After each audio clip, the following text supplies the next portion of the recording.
The James Show Podcast. Thank you, Mr. Jovi. Welcome to today's edition of Dead or Alive. We're playing for 2 tickets to see Peter Frampton coming to Texas Trust CU Theater in Grand Prairie, October 21st. You can experience one of rock's most iconic guitarists live in an unforgettable night of music and musicianship. Tickets on sale now at axs.com, AXS.com. Presented by AEG. Today's edition of Dead or Alive, the category is World Leaders. And our first contestant is going to be Barbara. Hello, Barbara in Dallas. Are you ready for Dead or Alive? I guess. You do not sound very confident in your knowledge of world leaders.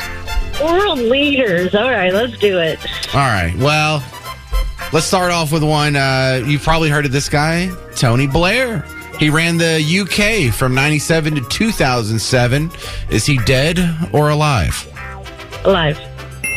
See, there's confidence. You're doing great. Number 2, Vicente Fox. He's the former president of Mexico. In fact, he was president of Mexico during Trump's first term when he's like, you tell him we're not going to pay for the bleeping wall. Is he dead or alive?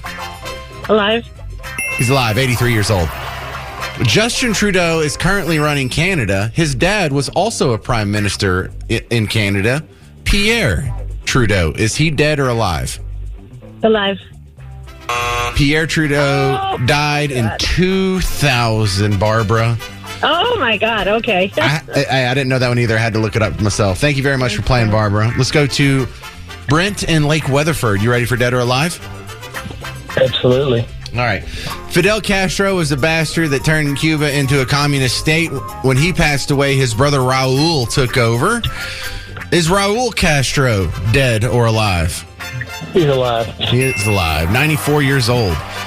The former mayor of Toronto, Rob Ford. We know him because he smoked a bunch of crack on video and danced around, and it was hilarious. Is he dead or alive?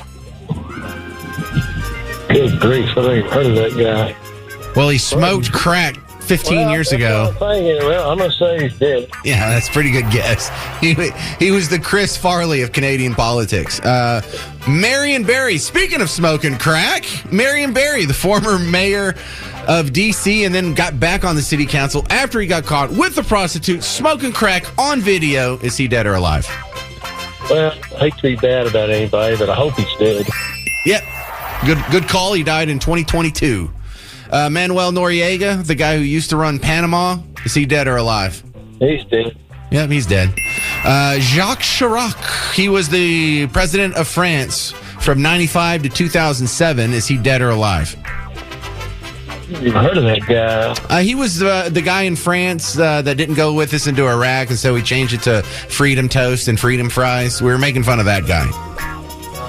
Dead. Good call. All right, doing good here, Brent. You only got 2 more left for the Peter Frampton tickets. Number 9, Angela Merkel. She ran Germany from 2005 to 2021. Dead or alive? She ran what? Germany. She was the chancellor of Germany. From when to when? 2005 to 2021. Angela Merkel. Yeah, I guess I'm going to open it up for everybody else. I think she's dead too. No, she's alive. All right, buddy. Thank you. It was worth a shot. Thank you very much for playing. So we go up to Kenny and Prosper. Hey, that's a long drive from Prosper all the way to Grand Prairie. You want to see Peter Frampton pretty bad? I would love to see Peter Frampton comes alive. Well, he's you only got one question left here. All right. Hugo Chavez. He was running Venezuela from 1999 to 2013. Is he dead or alive? He is dead. That's right. Hugo Chavez is dead. Congratulations, Kenny and Prosper. Now, have you ever seen Peter? You can kill the music. Have you ever seen Peter Frampton live before? I have seen him back when in the 70s, I want to say, when he had that album, Peter Frampton Comes Alive. At Fillmore. Yeah. Man, that is the jam. Not since then. Yeah. Wow. So this is almost 50 years apart. I'm glad we could do that for you. Congratulations. I am too. Kenny and Prosper, I'm going to put you on hold. One of the Garretts in there is going to get your information, and we'll email the tickets. And thank you, everyone, for playing today's edition of Dead or Alive.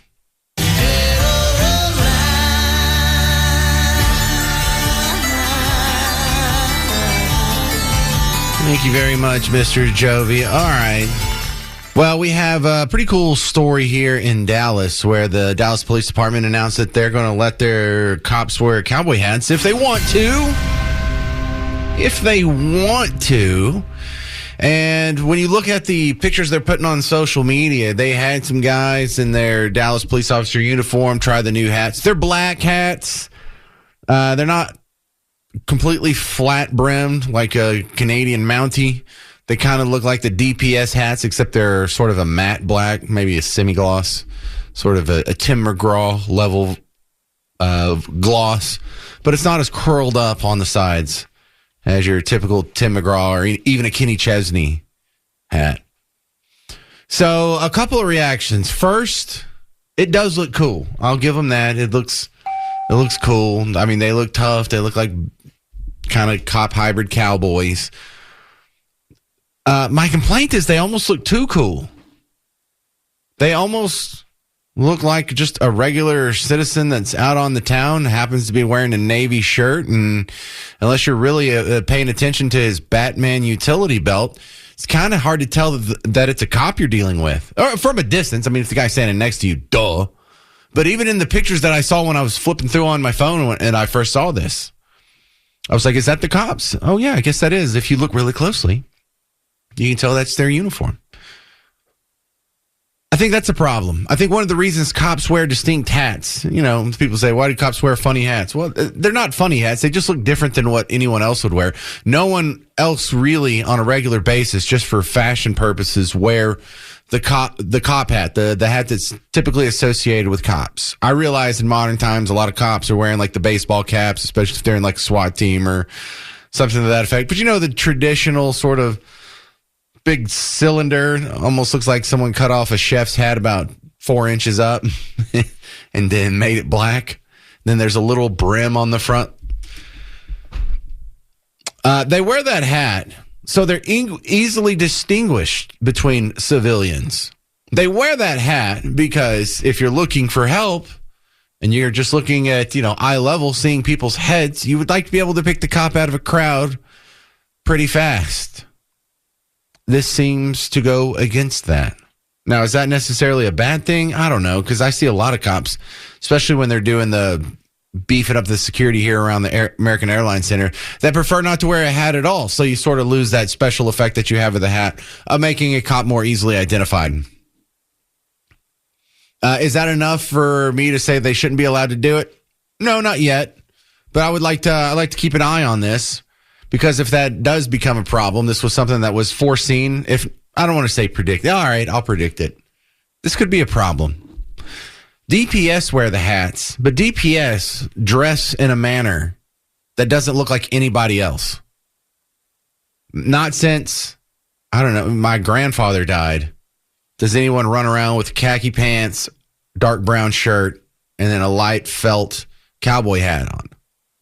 And my grandfather did kind of dress like that.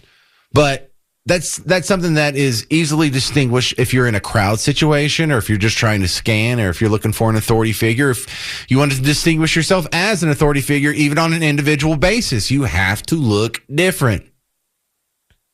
I think this might look too cool. Now, I have very little law enforcement experience. It's right at 0 hours, 0 minutes, and 0 seconds. Just throwing it up there. I look, Dallas policemen, you're having some problems because you're understaffed. You're having some problems because crime is a big deal. You have some problems because we have an unpunished serial creeper that's terrorizing women in Uptown. You have the HERO amendments that are breathing down your neck. You have all kinds of hiring requirements that you're just missing deadlines left and right. The downtown crime rate is 7 times higher than that of downtown Fort Worth. And you guys are dealing with hats. Okay. All right. That's what you're going to do with your time. Again, I'm not anti-hat, cowboy hat. Think it looks great. Just, what are you guys doing? But right now, we need to talk about the Dallas Cowboys because preseason's over. And now all we got left is the big boy games. And I've been paying a whole lot of attention to preseason. I'm a big Cowboy fan. I just don't watch preseason. It's like kissing your sister. It doesn't count. So, John, as someone who is quite concerned with the well-being of my favorite football team, how are they looking through preseason? Well, I mean, that last game, I thought they looked pretty good. The first two, obviously, they didn't look very good at all. And a lot of that was because of who was actually playing, guys that none of us have ever heard of, really, James. And so, you know, when you have guys who are literally fighting for their football lives because they're down at the bottom of the 53-man roster, you know, that thing's always churning. And so guys like that, the preseason, you and I talked last time I was on from Los Angeles, how important this time of the year is for people like that. But, you know, for the general fan, the preseason didn't look that great for the Cowboys. And if the Cowboys can't do better stopping the run and running the football, then I'm afraid it's going to be another long year, James. Who is running the football? Well, that's the question. I mean, right? They wanted Jaden Blue to be in the mix, and he's gotten hurt twice now. You've got the two veterans, Williams, who hasn't really played much in the preseason, but he's probably going to be the starter. Williams, what's his first name? Who's Williams? Javante. Oh, okay. And so, you know, he's a serviceable back. He's a guy that's been around. And then you've got Deuce Vaughn, who I think is very interesting. Going into the game Friday night, I didn't think that Deuce would make the team, but he had 42 yards in the first half and looked really good. And so that's what you want to see, and that's behind a makeshift offensive line. And when you think back to what he was able to do in college at Kansas State, he was one of the best players in the country. He set, you know, dozens of records while he was up there. And just because he's small doesn't mean that he can't play. And I hope that the Cowboys will really consider him, and then, more importantly, try to figure out a way to use him. Because if you can get he and Cavante Turpin and a bunch of little fast guys on the field at the same time, they would be really hard to stop. And so, to answer your question right now, if you don't have a Saquon Barkley or, you know, one great back like that, and, you know, there's not very many of those guys, then you're going to have to do it by committee, and that's probably what the Cowboys are going to be forced into doing. All right. We're talking with John Ingham. He's part of the Cowboys media team, and you can hear him on WBAP as well. Listen, John, how's our schedule looking? When we have both the Eagles and the Commanders being in the NFC Championship game last year, I mean, that means our division was really tough last year. Is it going to be as tough this year? I think it'll be tougher. I think that everybody's gotten better. I think the Eagles have gotten better. Washington has certainly gotten better. They added Deebo Samuel, for goodness sakes. They've added some other good players. The Giants are going to be better.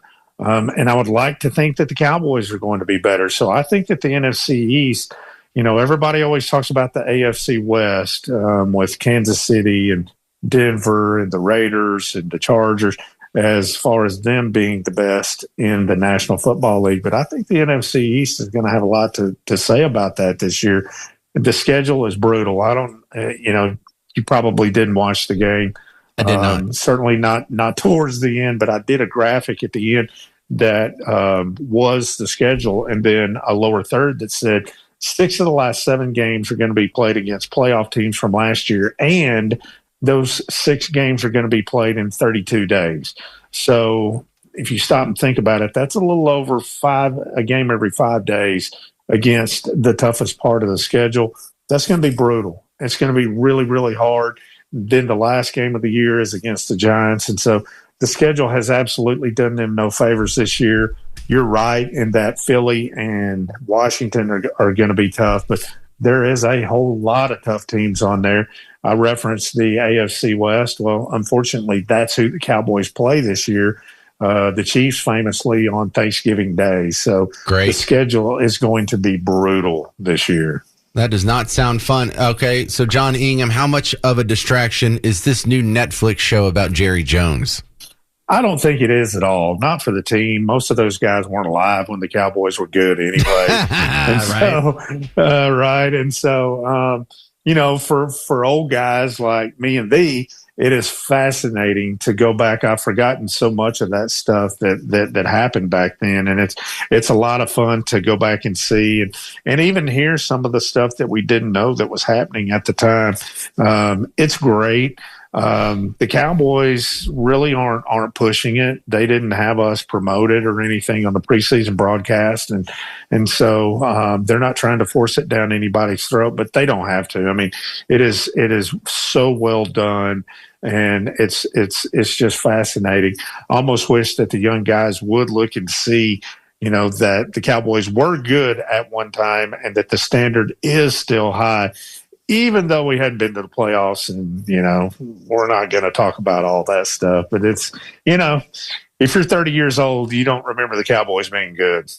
No, it's probably just less painful for them too. Cause I know what they're capable of. That's right. I've seen what it's like. I know how it feels. And then I also know what this feels like. Didn't it feel good? No, wasn't it great? No, this is terrible. Man, it was great back then going through all that stuff. And, coming off, I was a kid in the 70s and literally the Cowboys went to at least the NFC Championship game every year. And then about every other year, a Super Bowl. And so that's how I grew up thinking that that's the way professional football was supposed to be around here. When we got back to that in the 90s, it just felt like I was back home again. The last 30 years, we've just been wandering aimlessly through the desert.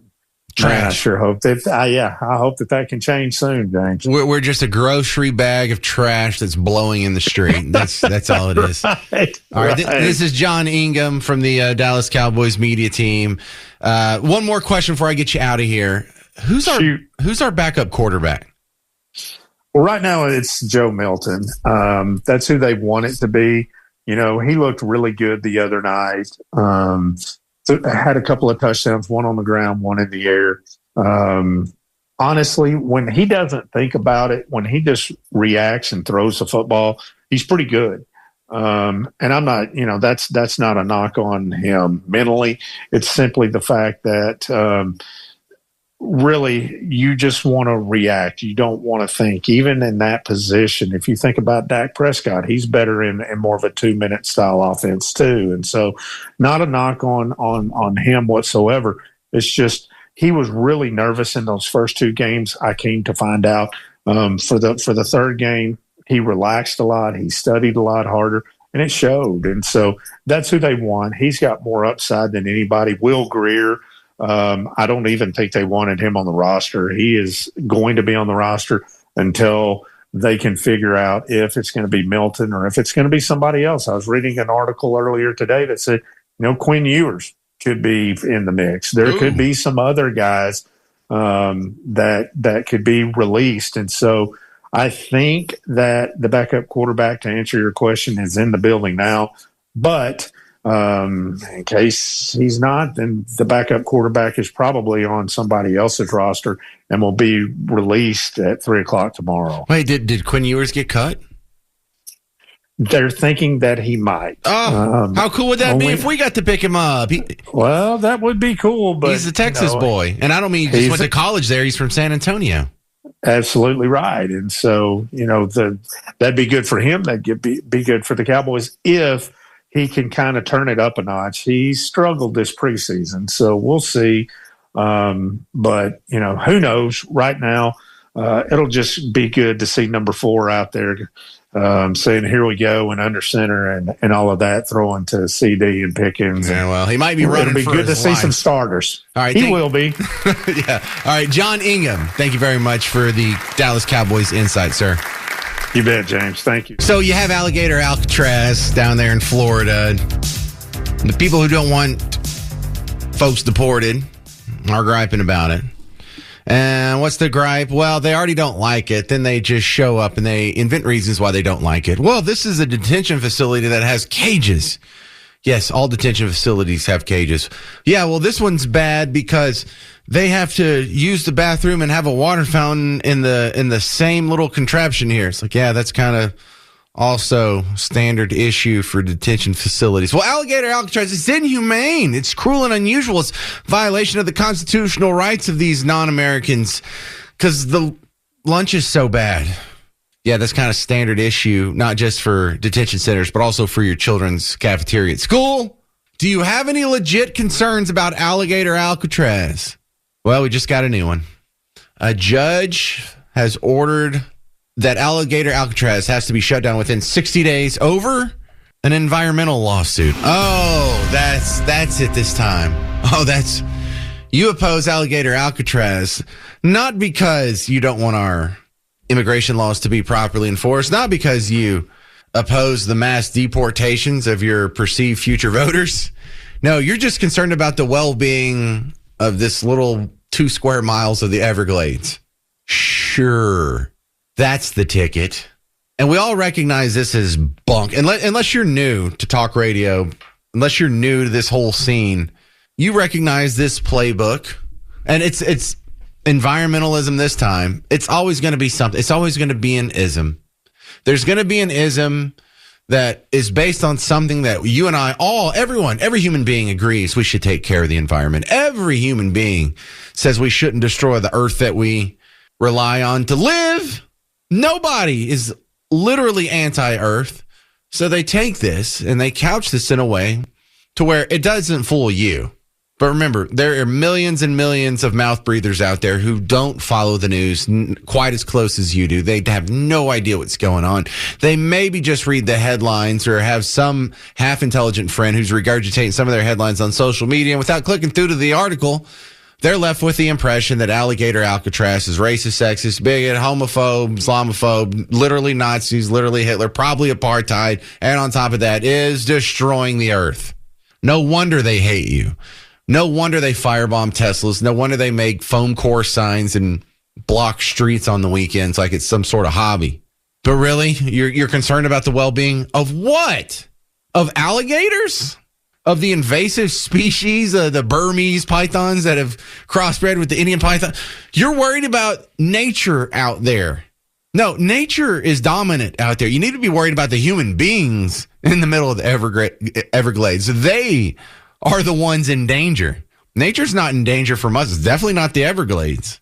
But I'm so tired of this playbook. It's so hack. It's so trite. It's just been done so many times. It's the same thing they do with racism. Nobody likes racism. There's not one person in a position of political power that will raise his hand and say, yeah, I believe in racism. I'm a racist.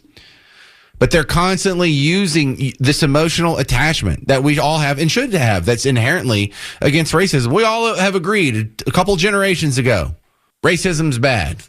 And so now, instead of actually winning an argument based on the merits of your position, you just declare something is racist and you think you win and dumb people will go along with it, but you didn't win anything. Alligator Alcatraz was already called racist. That didn't work. So then they tried these other, well, it's cruel and unusual. It's unconstitutional. Now they're down to environmentalism. Got it. And so everyone agrees, take care of the earth. Everyone agrees race is bad. Everyone agrees you shouldn't exploit women. You should give them a fair shake. But what does that turn into? It turns into some other emotional blackmail to supporting some other position. You know, how dare you be against women's health care? You mean abortion? No, I mean women's access to life-saving health care. Sounds like you're just talking about abortion. Why do you hate women? Exhausting, isn't it? Exhausting. Has an environmental group ever made a right-wing lawsuit? Has an environmental group ever gone to court and did something that wasn't the bidding of the left wing of the political spectrum in America? What an amazing coincidence. I guess really they're the only ones that love Earth. I guess really all the Team Red people, we all just hate Earth. We want to kill ourselves and die from, I don't know, pollution, suicide or whatnot. Yeah, we're all believing this. So here's another, there's no answer to this question. I just want you to mull this around in your head in the final minutes of the James Show here. Hey, in 60 days, do you think alligator Alcatraz is still going to be open? I do. Is this going to be a headline? Is this judge, the headlines that you're seeing now, judge trying to thwart this over environmental concerns, is it going to get the same amount of attention when it's overturned? No, it's not. But just enjoy it. This is going to be an easy win. You'll never get credit for it. But I saw it. Now I pass along to you, and you know. All right, stick around. Mark Levin is coming up next. In the meantime, I'm about to get out here, and I'm going to go put up the podcast for the James Show, something you should be listening to every day. And if you missed part of the James Show, like today, we started out with a great in the first hour. We're talking about how in Uptown Dallas, we have a serial creeper who is harassing over 50 women, trying to ask them if he can watch them do, go to the bathroom, drop a deuce. Go check that out. I'm going to put that up in the podcast in about an hour. You can go check that out. In the meantime, thank you very much for listening to The James Show. I appreciate your time. Come back. We'll do this tomorrow at 2. I'm James Parker. It's News Talk 820 and 93.3 FM WBAP. The James Show Podcast.